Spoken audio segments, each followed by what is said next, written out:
All right, everyone, welcome back into another NBA betting video. Going to be breaking down all the best bets during the game-by-game breakdown here for you guys on this Wednesday slate of games. Let's go and get in. So starting out with the first game, we got Boston versus Detroit. Boston is going to be without their center, Queta, which could lead to some edges for us prop betting wise, but I do want to start off with talking about the point spread here. The minus 2.5 point spread that we're getting for Detroit seems to be a pretty good edge for us. There's some books that you can get at minus 110. On average, it's about minus 112 for them to cover at 2.5 points. I like that bet. The only concern that I have is that the Pistons are on the back end of back-to-back. Little hesitation there, but overall, I think that ends up being a pretty good line for us there. So when we go ahead and break down all the bets here for this game, the players that I kind of want to get to the most are the players that would benefit the most with Queta being off the court. Sam Hauser is actually someone that gets a decent amount of run with him off the court.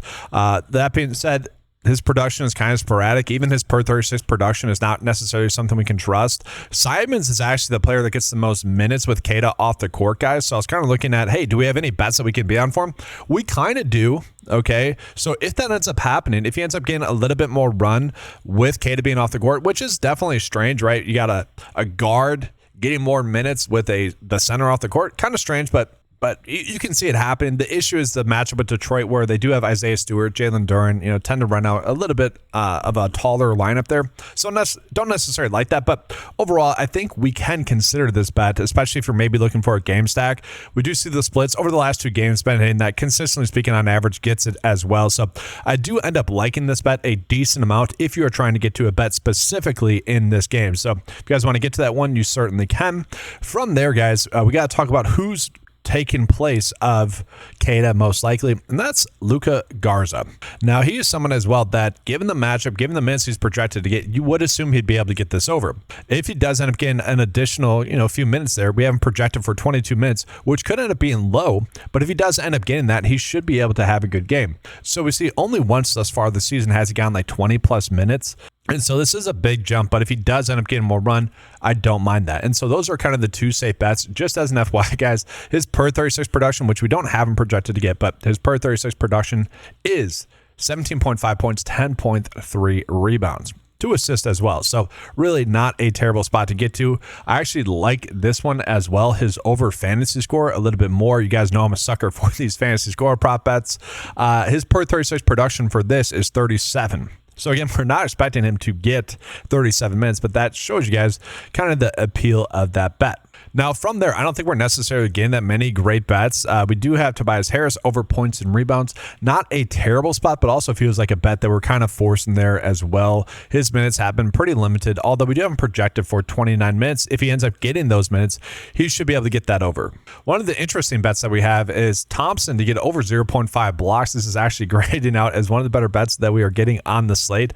We do see, he kind of gets the over consistently speaking. And so I don't know. It's a tight bet worth mentioning. I don't like messing with those bets all too much. I know some people love those, but not necessarily a bet that I want to get to. So we go ahead and get into the next game here. We got the Hornets versus the Knicks. This is going to be a game where New York is going to be 6.5 point favorites. So pretty strong game there for the Knicks with the high game total as well, 245.5. So I do think we naturally want to be looking at some more over bets in this game. As we're going to see, one of the top bets is actually going to be Brandon Miller to get over 20.5 points and assists. This is a bet that I really do like if he ends up getting the minutes he's projected to get. This is actually one of my favorite bets on the day just in general, guys. Miller to get over 20.5 points and assists. All right, so betting on PrizePicks in 2025, we rarely are going to get a bet that looks this good, that has about a 53% likelihood to hit, where they're not bumping it instantly to a goblin. And so you might look at the game log and not like it. Let's just talk about it. So we look at the minutes, guys. Last game got, 25 plus minutes, then, not the many minutes. And then in the other game, got a decent amount of run, was able to get that over. So in 2 games where he's gotten a lot of minutes, he has gotten this over. It's a high game total, a little bit of a blowout risk, not a terrible matchup for him as well. This is a bet that I think is very appealing, assuming he does end up getting those minutes. Now, for Charlotte as well, it is worth calling out, they aren't exactly banged up, but they're going to be without Pat Connaughton, Grant Williams, and Josh Green still. So we have Miller projected for 31 minutes, maybe ends up getting 26 or so overall. That should be enough for him to get this over 20 8.5 points and assists. So that's a pretty solid bet. Karl-Anthony Towns as well. We are seeing that the data really likes him to get this over. You can see he has consistently gotten this over as well. If you guys want to get to that bet, you can in this game, but I don't know if we necessarily need to go on that one that much. And then really the only other one I like in this game is going to be Diaby to get over his points, rebounds, and assists here of 15.55. Okay, so again, this is just a pretty solid bet across the board. He has been consistently getting the over as well. Missed it once recently. The only issue that I have with him, he's not someone that's really getting that many shots up, only like around 4 the last couple of games. That is a concern to me, but I do like him, especially if we're looking at like maybe a game stack bet here that we can run out. I will say him getting this over does correlate with Kalkbrenner not getting his over fantasy score as well. And Kalkbrenner is someone that maybe gets into foul trouble in this matchup here against the Knicks as well. So, not a terrible route to go there if you guys want to get on that bet. From there, are we getting any other good spots? I mean, Karl-Anthony Towns potentially for over his fantasy score is also an appealing bet. But if we're looking for a little bit of a game stack, I think we kind of just go Brandon Miller, these 3 overs that I already have listed. I think those end up being decent spots. All right, so now we jump into Milwaukee versus the Heat. This is actually a very interesting kind of game to bet on if you guys were looking to bet on this game. So I do think there's actually some pretty interesting edges that we could be getting with Ryan Rollins if Giannis does end up sitting. Like this is a very good bet for us. Gets a pretty good matchup. Obviously, we have a little bit of blowout concern. Guys, in the last game, he just did not shoot the basketball well at all, especially in the first half. 2 for 9, just not that many shot attempts up, could not make it 3. That's just one of those games where he just had a cold night shooting, and so you kind of just write that off. And if he ends up, shooting normally, he should be able to get this over. Like, had he had a normal game, this line would be at least at 38.5. And again, this is with the assumption that Giannis does indeed end up sitting. Like the per 36 production for Ryan Rollins with Giannis off the court is about 43.6 fantasy points per 36, which he could easily end up getting here in this game. So did want to start with that. I thought that was a pretty interesting line that we were getting there as well, but then we'll zoom back out. What other bets that we're getting here for the Bucks specifically? I don't hate the idea of getting a Miles Turner. This is a very tight line. I would say, if we play this game, 6 times out of 10, he'll get this over 12.5 points. So I would say it's a little bit higher than, 52.6% likely to hit. But I would agree that the over is the better side of this bet. And so I don't hate that for like prize picks betting purposes, but overall, not necessarily a bet that we need to go in on that much. And then really for the rest of the Bucks, it is kind of a guessing game as to whether or not it'll be Kyle Kuzma having a good game or whether or not it'll be Bobby Portis having a good game. So I don't mind the idea of, maybe we bet on Kyle Kuzma under his fantasy score and we bet on Bobby Portis for any of his overs. I think that's a decent route to go. Obviously, Bobby Portis has been getting his overs more recently and Kuzma has not. That could easily flip. But again, if you want to take a bet and bet on Bobby Portis to continue to get his overs, hoping that Giannis ends up sitting, I think that's a good route to go. It's a decent game stacking opportunity where we could do Rollins, Portis for his overs. And if you want to do Bobby Portis points, you can do that there as well. I think that ends up being a viable option. And Portis has been someone that lately has been getting a little bit more run as well. So decent options there. And then let's talk about Giannis as well. So Giannis's line for his fantasy score is, to me, a little bit too low at 51.5 points. Obviously got injured in this game, but if he ends up playing, it would not be surprising to see him instantly come back and be pretty productive. Now, another player that we have to wonder about is on the other side of this game, Norman Powell. Okay, Norman Powell is actually one of the players that's currently listed as probable here for the Miami Heat. They have Jovic, Wiggins, Jaquez, all listed as questionable. Okay, if they end up sitting, then this line becomes a very easy bet. If any of them play, this line is also still a little bit too low. Okay, it's not the best matchup. It's not terrible, but it's a very high game total in a game where Miami is expected to win. And so I'm kind of okay betting on Norman Powell to continue to play well. Now, why are we getting this bet this way? Well, it is because Tyler Hero is back. Tyler Hero does take up a decent amount of usage, but overall, I just don't really see the role changing for Norman Powell too much. Now, could he have a poor night shooting in his first game back in a while? Sure, that could easily end up happening, but overall, I think that's a very good value that we're getting. The data doesn't necessarily agree with me there. I'm fine with that, guys. You look at kind of the projection-based data, it kind of does, and it is a tight line. It's basically a 50-50 split. If he plays, great bet. If all those other players end up sitting, even better bet.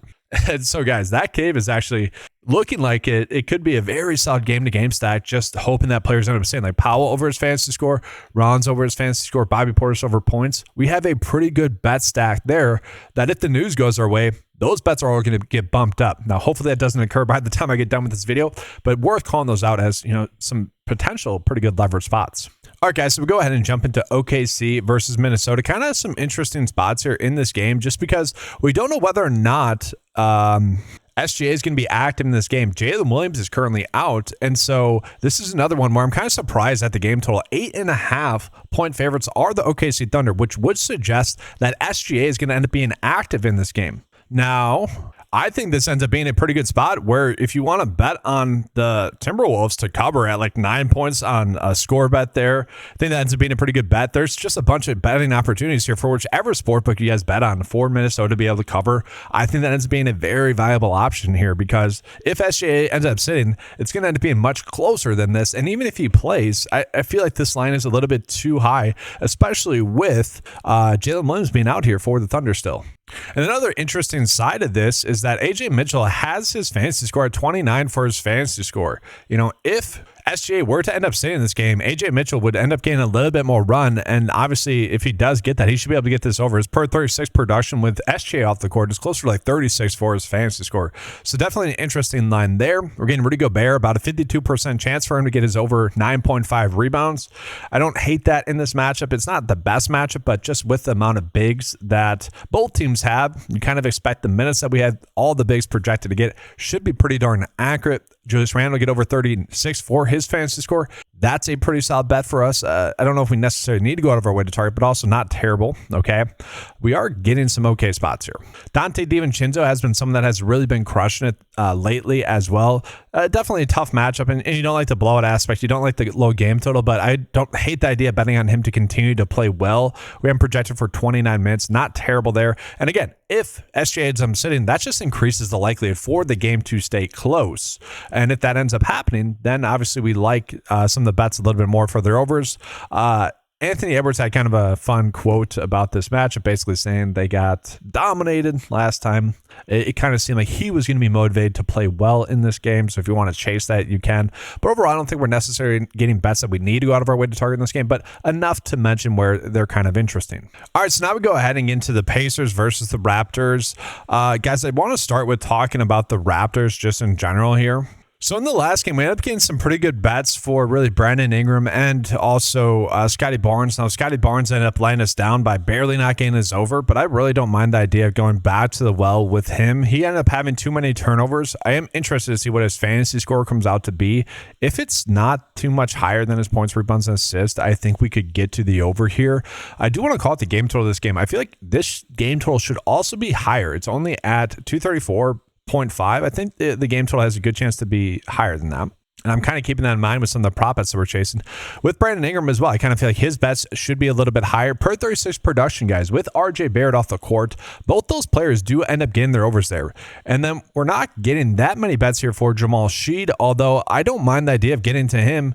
His points, rebounds, and assist line is pretty high in comparison to what his fantasy score was on the previous slate for us, which, again, that felt like a free square on that day that ended up hitting.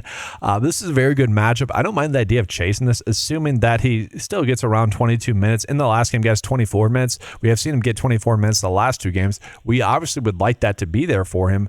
Just be on the lookout, though, for his fantasy score. If that ends up being at like 17 or 17.5, I definitely would want to be looking at the over there. We don't have those lines just yet for them, but those could end up being some pretty darn good spots. And so now we go ahead and get into the Pacers, guys. Not too much here for me with the Pacers. Ben Shepherd, we're seeing this is a bet that basically is checking all the boxes. Has gotten the over once recently. I don't hate it. Just not shooting the basketball well, really not shooting the basketball all too much as well. Actually, this one ends up being a bet that I think we should get to a decent amount there now that I'm looking it over. Bennedict Mathurin over 1.5 threes is not a terrible one here as well. We see he has been someone that has been shooting enough three balls. Last game, guys, just wasn't shooting it all too well just in general. Had a cold night shooting. Still was able to make one. Only shot 4, though, in a bad night shooting. And so we see the game logs there. I kind of think that he actually has a good chance to end up getting that over there. So really not some bad spots, but also some spots where it does feel like we're forcing a little bit in this game. But overall, a decent little game to get some exposure to. All right, guys, so now we go ahead and get into the Memphis Grizzlies versus the New Orleans Pelicans.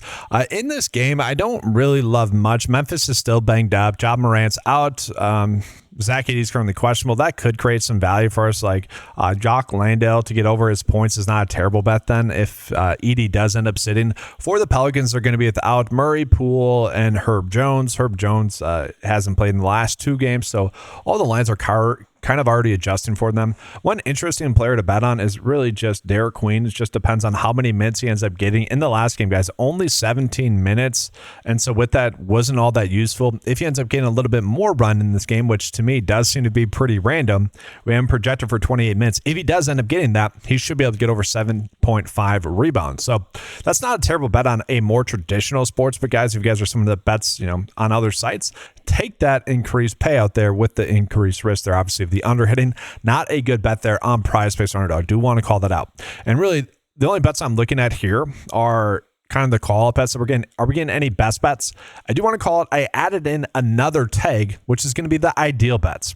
If you guys are familiar with this sheet from last year, you guys know what this is. This is the hammer bets. And so what the ideal bet would be bets that are checking all the boxes. Okay, so all the data points that we typically have coming in to tell us whether or not a bet is a good bet, it checks all those boxes for us. Plus, the bet has an over 54% likely to hit. Okay, now when we look at just the best bets that we're getting here, guys, we're getting limited, results as to which bets we can be on, and they are under bets. I don't know if I necessarily want to get to the under bets in this game because it is appealing.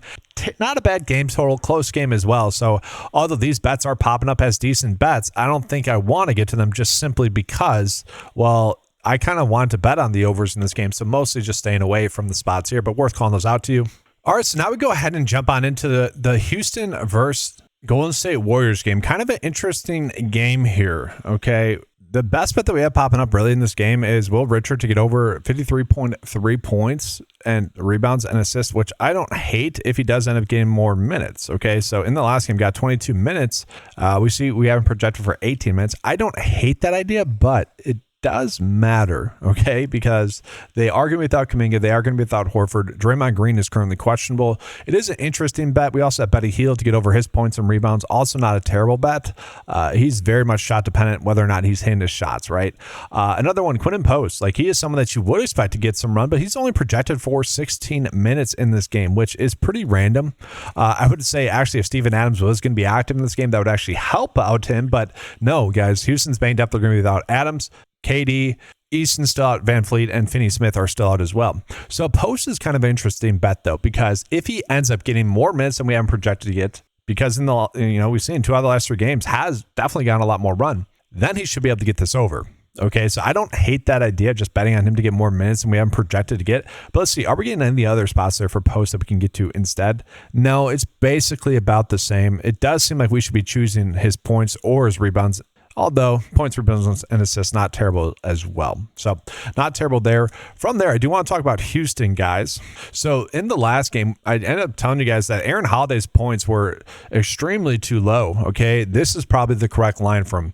In the last game, it was at 7.5 points. Now it's at 10.5 points. His per 36 production with Adams, with KD, and with Easton off the court is 20.6 points per 36. He basically shoots the basketball bunch. We haven't projected for 14 minutes right now. I think that's wrong. I think in the last game we saw 27 minutes. I think it should be closer to that. Let's just give him about 25 minutes. If he ends up getting that, this line is still too low. Okay, he ended up getting 22 minutes in that last game, guys. Shot the basketball a bunch, 17 times. I don't think we're going to expect that. He was hot shooting the basketball for sure. I just don't mind the idea of attacking his points. We see he's at 8.5 field goals attempted. That's not a bet that we can really use for sportsbook data.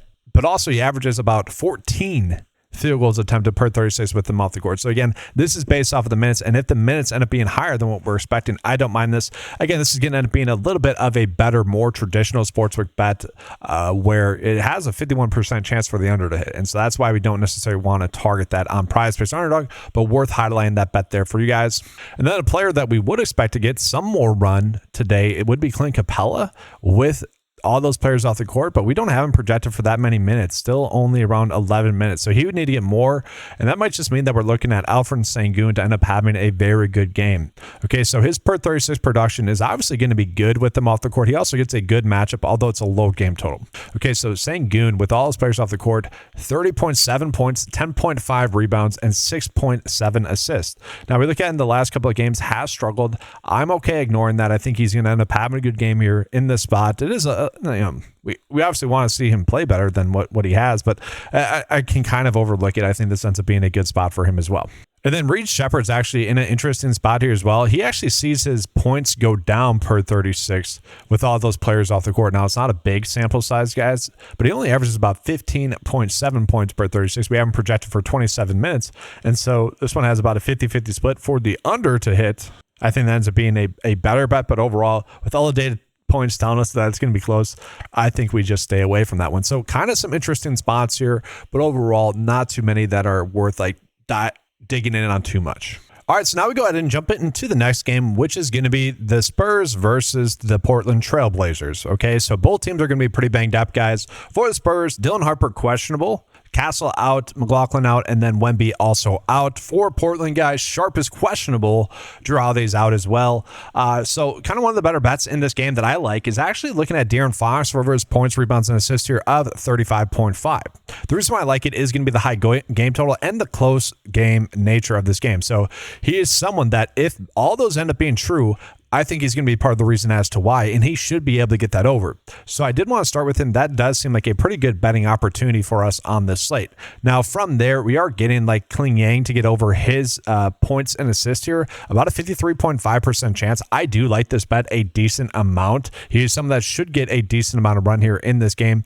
Projected for around 28 minutes. I do think he'll end up getting there, and if he does, this ends up being a pretty good spot for us. That's basically what he's been getting, and he does get a bump with Wemby being off the court here in this matchup. So I do like that. Then from there, guys, Jeremy Grant would be someone I would love for his over fantasy score if we knew for sure that Sharp was going to end up sitting. This is one of the bets that I called out for you guys in the last Portland game where I didn't mind the idea of jumping in on this, assuming that Sharp was going to end up sitting. I do think Sharp is going to be more likely to play in this game than he was last game, but overall, you know, it's just you trying to gain an edge on a bet. Like if Sharp ends up sitting, then that bet's going to go up by at least 3, I would say. So I think it could end up being worth the risk, but also not something you necessarily need to go with. From there, Vasol is someone that should benefit if Harper ends up sitting, but his lines all seem to be correct here, so I don't think we necessarily have anything too crazy there. Let's actually just filter by the best bets as well here. Yeah, a lot of them are actually the under bets, which if you want to get to these, you can. Nothing too crazy as well. Obviously, Luke Cornett consistently getting the under there, so just worth calling that out. All right, so now let's go ahead and jump into the Kings versus the Suns, guys. So both teams are still a little bit banged up, especially that being the Kings, guys. Dennis Schroeder is currently questionable. I kind of hope he ends up sitting because this bet for Russell Westbrook to get over 30.5 for his fantasy score would end up being really one of the better bets that we are getting. His per 36 production with Schroeder and Sabonis off the court, who's also already ruled out. His per 36 production, guys, is 43.4 fantasy points. So this would end up being a very good bet, and the game is projected to stay close, so we like that. And then on top of that, guys, if Schroeder does end up sitting as well, DeMar DeRozan to get over his fantasy score of 29.5 would end up being a pretty darn elite bet as well. I don't really understand this line. I know it's not the best matchup, but his per 36 production with Schroeder off the court, with Sabonis off the court, is 45 fantasy points. And so I just feel like both those bets are worth the risk of Schroeder playing. Okay, it just is. And so like I don't understand those two spots. I think that ends up making for a great stacking opportunity. That's actually becoming the theme of today's slate, is really trying to gain some edges with a star player potentially sitting, where it's going to shift a lot of the usage. We do see we are getting Schroeder prop bets, and so that kind of would indicate that he's probably going to play. And his points, rebounds, and assist line is not a terrible bet there as well if you guys want to get there. Like, he has been someone that has benefited with Sabonis being off the court, so worth calling that out. Definitely. If you guys want to get to his over fantasy score, I also don't hate that one as well. But really, I really hope he ends up seeing, because we are getting some pretty good edges there. And then for the Suns, guys, we are getting Jordan Goodwin for over his points here of 9.5. And I don't hate that, guys. We do know that Jalen Green's out, Ryan Dunn is out, and then Grayson Allen is out as well. We are projected for 24 minutes. He would need to get those 24 minutes that we are projecting him to get for him to get this over. Had kind of a poor night shooting in his last game, guys. Only 8 shot attempts. We definitely need him to get a little bit more than that. But really not a terrible bet, especially if you're looking for a game stack bet here in this game. Any other bets that are really popping up? Really, no. Not so much after that. Now, guys, we did get some updated lines as I was recording this video, so I'd want to call them out. So one of my favorite bets on Underdog is going to be Brandon Ingram to get over 37.65 for his fantasy score. I'm showing you guys this on the PrizePicks NBA Optimizer. Just as an FYI, I'm currently working on getting an Underdog version of this tool out to you guys, but this to me is actually a pretty good bet there. I already mentioned that I really like Ingram there. I was just talking about De'Aaron Fox as well, so when I refreshed the data, I saw that the Underdog line was at 40.5 here, and I think he ends up being something that we want to bet on again in that high scoring game. So I think that's a decent little spot to get to as well. And then Giannis. So I like him more for his over on PrizePicks, but his Underdog line kind of had to get to his under 53.5 there. That's definitely too high as well. Although I think he's going to have a good game if he's back. That's a crazy bet there. So it just had to call out that prop line difference. Now, guys, I'm about to get into the 9 to 5 bet of the day on Underdog. We are getting a free square there, but as always, guys, if you guys had never signed up for Underdog, make sure you use the promo code 925 spelled out. Link to that's in the description below. They'll give you guys the best deal that they currently have going on the website. So jumping into the Underdog bet of the day, again, we are getting a free square with Curry, guys, so take advantage of that there. And then I'm just going to go with those 2 bets I just mentioned. If you want to toss in Giannis for under 53 for his fantasy score as well, you could certainly end up doing that. And then so we go ahead and get into the PrizePicks bet of the day. Again, really like the idea of stacking the Westbrook and DeMar DeRozan bets in case that Schroeder ends up sitting. Another bet as well, guys, Giannis being out would actually really benefit Ryan Rollins coming in after a poor night shooting. I think he's going to end up doing better. Same thing with Bennett Mathurin, who did not have a good night shooting in his last game. I think he has a good chance to end up having a better night shooting. The one I'm most indifferent about is Ben Shepherd for under his points. I just don't like attacking those low lines. Oh, he gets 1 3-pointer made and a couple free throws. I just don't like necessarily attacking that, but overall is one of the better bets I was popping up, so we're going to get there. And then Donovan Clingan to get over his points and assists of 12.5. Now, guys, that's going to do it for this video, but before you head on out, I wanted to call out the 9 to 5 membership, guys. We have a bunch of tools available for fantasy golf, NFL, DFS, and betting, basketball. We're working on college basketball tools as well. All the prop betting tools, all for a low monthly cost of $10 a month. Gives you access to all the tools available on the website. So go ahead and check that out, guys. Appreciate you guys being here. Leave a like, subscribe to the channel, and as always, let's keep cashing.